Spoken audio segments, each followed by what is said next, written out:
worked on this guy for 5 minutes. He was an aggressive one. Trying to get my lure out here. This looks like the male. Pretty fatty, but this little paddle tail, man.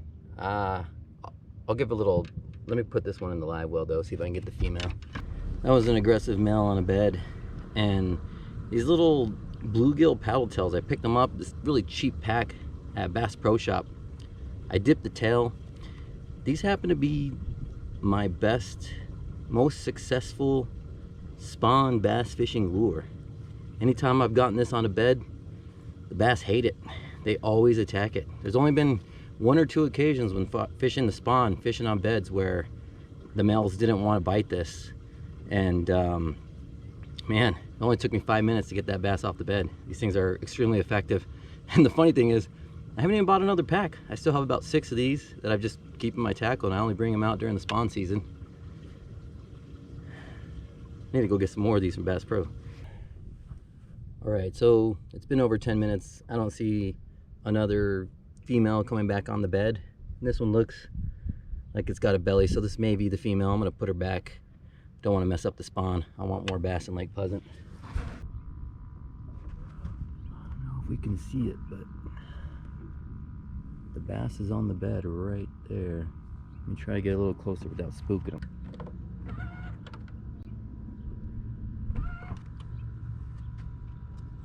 Alright, so the bass spooked off, but his bed is just right here below us.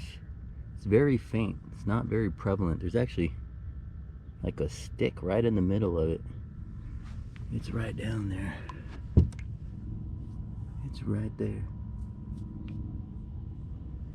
Okay, that'll do it for the day.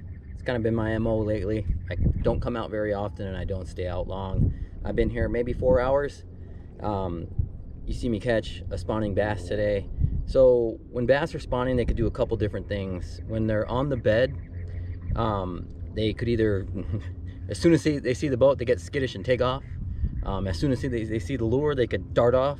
And sometimes they'll dart off and stay away for several minutes. Sometimes they'll come back within 30 seconds. Sometimes they'll stay on the bed, like the one that I encountered, and they'll attack the lure. They're very aggressive. So I came across 5 different spawning bass today. And the first one I caught, the other 2, or the other 4, they were pretty skittish. Some of them darted off as soon as they saw the boat. Some of them darted off as soon as they saw the lure. They would come back to the bed, but it would take them a little bit longer. It is a little breezy today, so that made it a little bit more difficult to search for the spawning bass. You have ripples on the water. The ones that are deeper, the ones that have beds that are deeper, it's harder to see. I wanted to take the opportunity to try to catch the pre and post spawning bass. So I was using, let's see, I pulled out my bluegill imitation lures. I had a lipless crankbait, I had a square bill crankbait, I had the paddle tail that I used to catch the spawning bass, and I used a white jerkbait, but wasn't able to pull any pre or post spawning bass. That's just how it goes. Anyways, message I want to send is they're spawning out here at Lake Pleasant. The water temperature was 57 to 59 degrees. I'm sure it'll warm up later on in the afternoon as well. Hopefully you can come out and have a little bit better luck than I had. Thank you for watching the video.